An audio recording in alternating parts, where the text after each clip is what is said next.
Khamzat Chimaev has built a reputation as an unstoppable force on the ground, dominating opponents with relentless takedowns, punishing ground and pound, and suffocating chokes. But now, the undefeated middleweight has issued a challenge that has the MMA world buzzing. He's offering 1 million rubles to anyone who can submit him in training. That's right, if you can crack his defenses and force him to tap, you'll walk away with a hefty payday. But according to Chimaev, that's easier said than done. Before we continue, don't forget to subscribe and click the bell icon so you never miss an update. At a recent ACA press conference, Chimaev made his bold proclamation stating, "Anyone who submits me during training gets 1 million rubles from me. It hasn't happened in a long time. When I'm fooling around with young guys, I give up my neck, but when we have a serious grappling match, I offer 1 million rubles to anyone. Let them come to the gym and try." He even hinted that the closest anyone has ever come to making him tap is a training partner sitting next to him, but he refused to name names, teasing the audience and keeping the mystery alive. MMA reporter Yogi Cash immediately jumped on the moment, suggesting a high-stakes grappling showdown between Chimaev and Roman Dolidze. And here's where things get interesting. There have been whispers that Dolidze may have already gotten the better of Chimaev in a rolling session at Extreme Couture in Las Vegas back in 2023. According to a report from BJJ Digest, Dolidze allegedly caught Boers in a leg lock with none other than Merab Dvalishvili as the source of the story.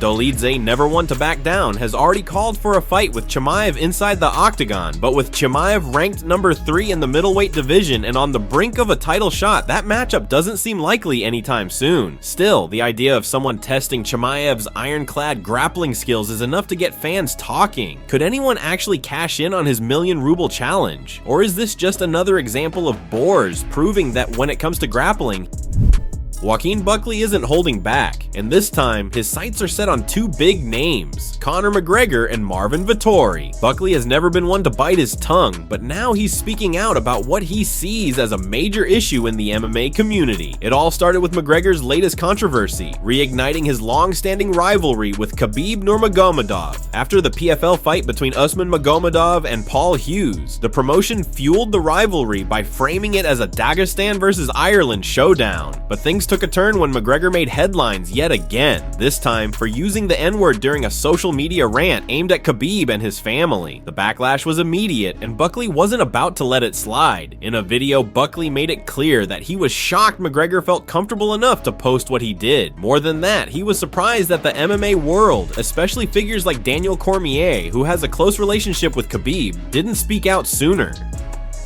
Buckley admitted he initially held back, expecting someone else to step up and call McGregor out, but when no one did, he knew he had to say something. What made him comfortable putting that out there? Buckley questioned. "I wasn't even gonna say nothing, but I thought somebody else would pick up that torch." He even specifically mentioned Cormier, stating that he wasn't trying to pick on him, but he truly believed DC would have been vocal about the situation.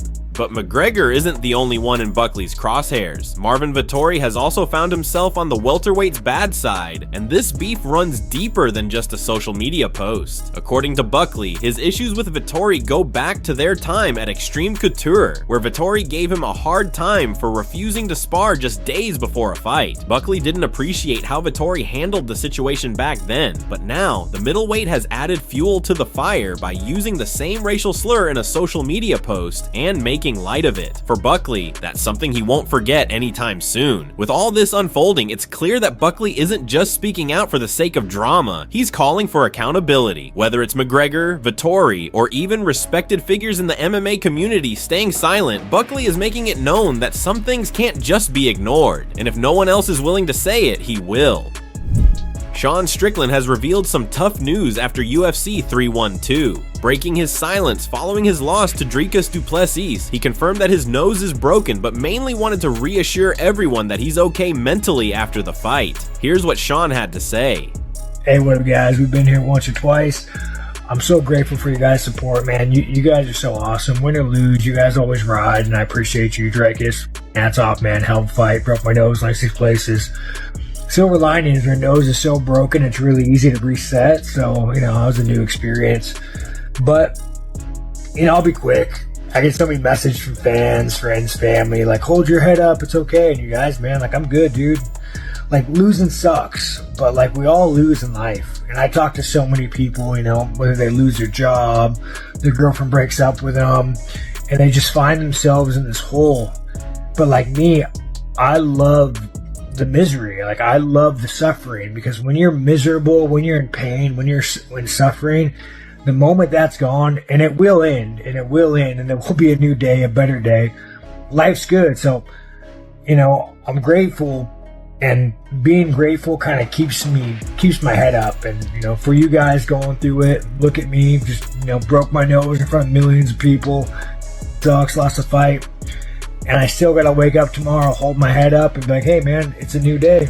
Gotta sack up and be a man. So for you guys going through it, look at me, and I hope that your day gets better. Dricus du Plessis has officially arrived as the undisputed UFC middleweight champion, and he made sure to do it in dominant fashion.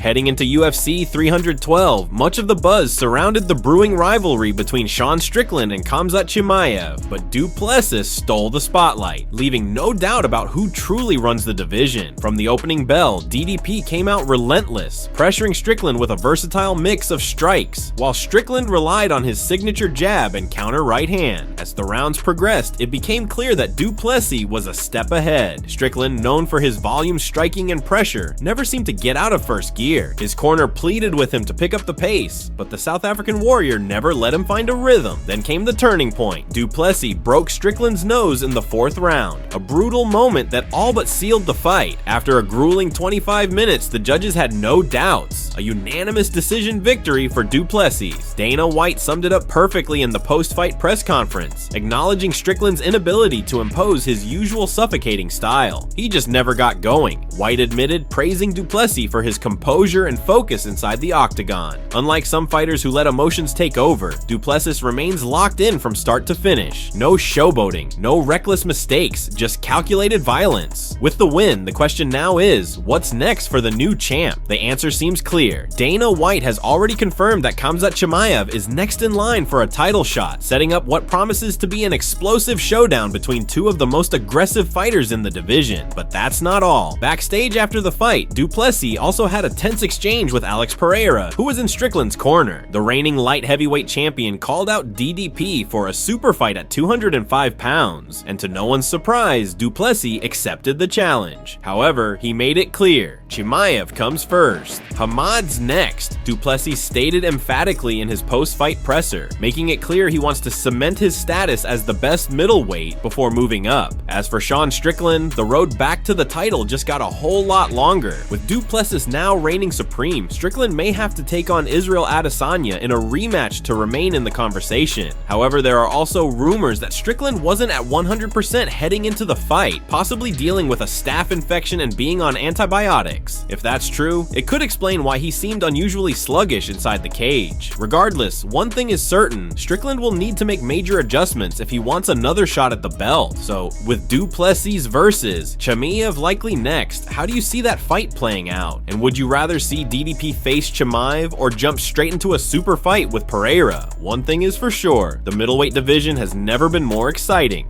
Thanks for tuning in. If you're as intrigued by this potential clash as we are, drop your thoughts in the comments below. Don't forget to like, share, and subscribe for more breaking MMA news and updates. Stay tuned, you won't want to miss what's next.